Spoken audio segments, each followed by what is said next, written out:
Hello दोस्तों, आपका स्वागत है आपके अपने YouTube channel vision vibes officials में।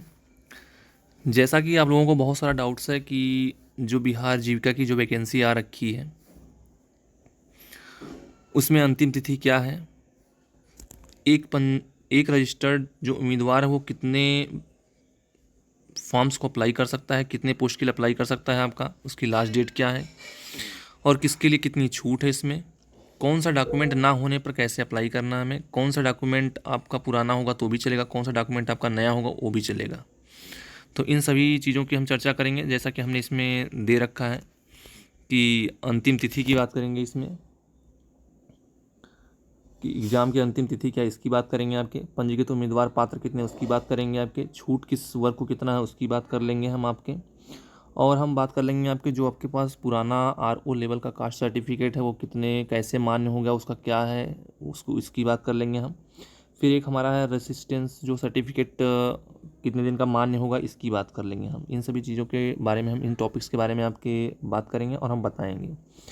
ठीक है, तो आपसे यह उम्मीद करते हैं यदि आपको इससे आपको यदि अगर मदद मिलती है तो आप इस चैनल को सब्सक्राइब करना ना भूलें और वीडियो को लाइक करना और शेयर करना ना भूलें। जिन स्टूडेंट्स को परेशानी हो रही हो उनको प्लीज़ इसको शेयर करने की कोशिश करें जिससे उस बच्चे की मदद हो सके, वो अभी फॉर्म अप्लाई कर सके वह। ठीक है दोस्तों, तो फिर बात कर लेते हैं।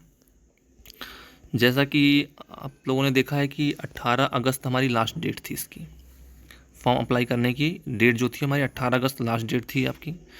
लेकिन बहुत लोगों ने फॉर्म नहीं भर पाए। इसको देखते हुए जो बिहार के जो जीविका के जो आपके CEO हैं, जो आपके हिमांशु सर हैं, उन्होंने इसको देखते हुए डेट को इंक्रीज करवाया।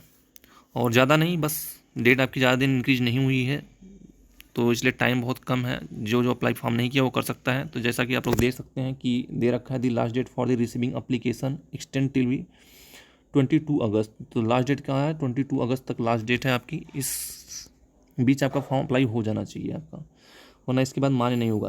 देखिए सेकेंड टॉपिक में क्या बोला गया, सेकेंड टॉपिक में बोला गया है कि कैंडिडेट है विद ऑलरेडी रजिस्टर्ड। ऐसे कैंडिडेट जो आपके पहले से रजिस्टर्ड हैं तो वो आपके 22 अगस्त के बाद एक दिन का और टाइम दिया जाएगा उनको पेमेंट करने के लिए। मतलब वो 23 तारीख तक क्या कर सकते हैं, अपना पेमेंट कर सकते हैं। अगर जो फीस पेमेंट नहीं की उन्होंने और उन्होंने फॉर्म भर रखा है तो आपको 23 अगस्त तक का डेट टाइम दिया जाएगा।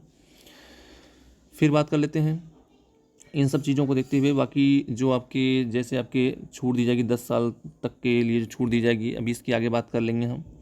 फिर देखो इसमें दिया गया है RO लेवल कास्ट सर्टिफिकेट के बारे में दिया गया था कि जो candidates are allow in the apply in the, जितने भी आपके पुराने आपके RO लेवल कास्ट सर्टिफिकेट वगैरह हैं वो आपके मान्य होंगे। बस आपको डिक्लेरेशन लास्ट में देना होगा, आपको उसमें आपको डिक्लेरेशन देना होगा कि हाँ मैं इस चीज़ को स्वीकार करता हूँ, स्वीकार करती हूँ कि जो चीज़ मैंने दिया है वो चीज़ मेरी है। मतलब वो आपने को पता होगा डिक्लेरेशन क्या होता है। कोई भी हम फॉर्म अप्लाई करते हैं तो लास्ट में हमसे डिक्लेरेशन मांगा जाता है, तो ऐसे ही इसके बारे में आपको डिक्लेरेशन देना होगा।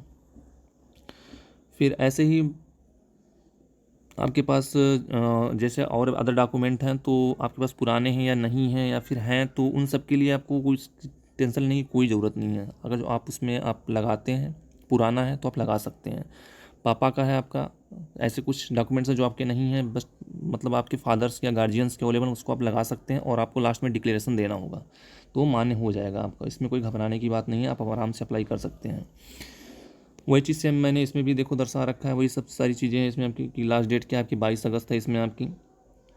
फिर इसमें जो आपके लास्ट डेट जो अप्लाई जो पेमेंट करने की लास्ट डेट है वो आपके 23 अगस्त तक लास्ट डेट है आपकी।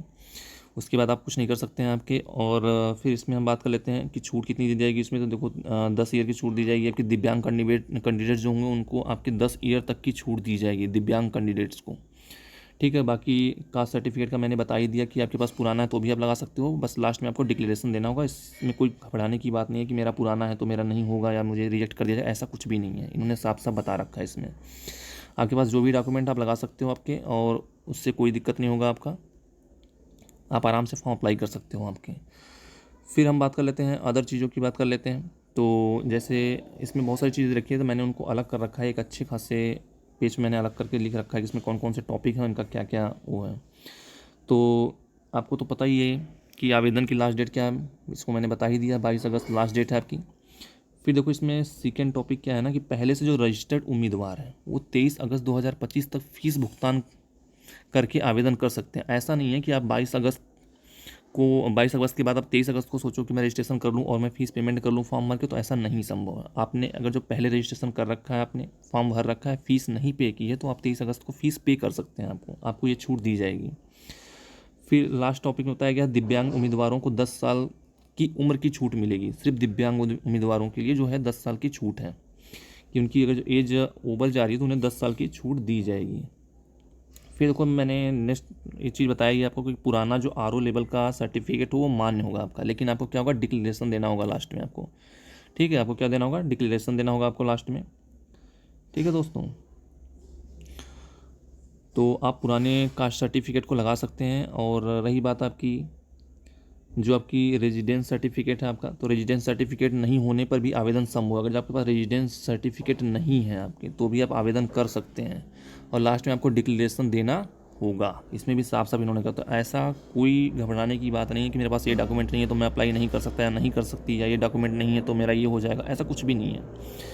आपको लास्ट में डिक्लेरेशन देना होगा। आप हर एक कैंडिडेट फॉर्म अप्लाई कर सकता है, लेकिन ऐसा नहीं है कि कास्ट सर्टिफिकेट ना हो तो मैं अप्लाई कर दूँ। तो आप भाई कास्ट सर्टिफिकेट नहीं लगाओगे तो आपको वो छूट वरीयता नहीं मिलेगी, आप जनरल में चले जाओगे आप। तो ये तो सिंपल सी बात है, बट हाँ पुराना है तो आप लगा सकते हो।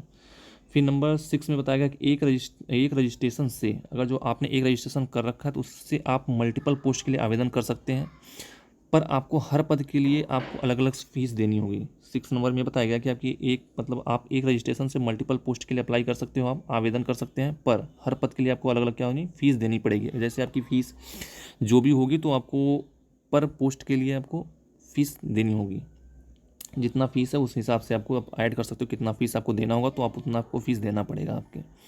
ठीक है दोस्तों, तो यही जानकारी देनी थी आपको। आप लोगों को घबराने की ज़रूरत नहीं है, आप लोग आराम से फॉर्म अप्लाई कर सकते हैं। डॉक्यूमेंट पुराना है, नया है, नहीं है, इससे कोई दिक्कत नहीं है। 1 पोस्ट अप्लाई करना है, 2 पोस्ट अप्लाई करना है, 3 करना है या सब में करना है, वो आपकी चॉइस है। बाकी उम्मीद करता हूँ आपको ये वीडियो पसंद आई होगी, आपको इससे काफ़ी मदद मिलेगी। आप लोग काफ़ी इस चीज़ को लेकर परेशान थे, इसलिए मैंने इस चीज़ को क्लियर किया है। अगर जो आपको वीडियो अच्छा लगता है, अगर जो ऐसे आपको कोई सहायता चाहिए तो आप मेरे वीडियो को लाइक करना, चैनल को सब्सक्राइब ज़रूर कर लेना, जिससे मैं कोई भी वीडियो बनाऊँ तो आपको पहले नोटिफिकेशन जाए। ठीक है दोस्तों, तो उम्मीद करता हूँ आपको ये वीडियो ज़रूर पसंद आई होगी। धन्यवाद दोस्तों, मिलते हैं नेक्स्ट वीडियो में आपको। और आपकी कोई परेशानी हो तो आप कमेंट में बताना, मैं उसका रिप्लाई ज़रूर करूँगा। धन्यवाद दोस्तों। मेरे वीडियो को लाइक करें, चैनल को सब्सक्राइब करें।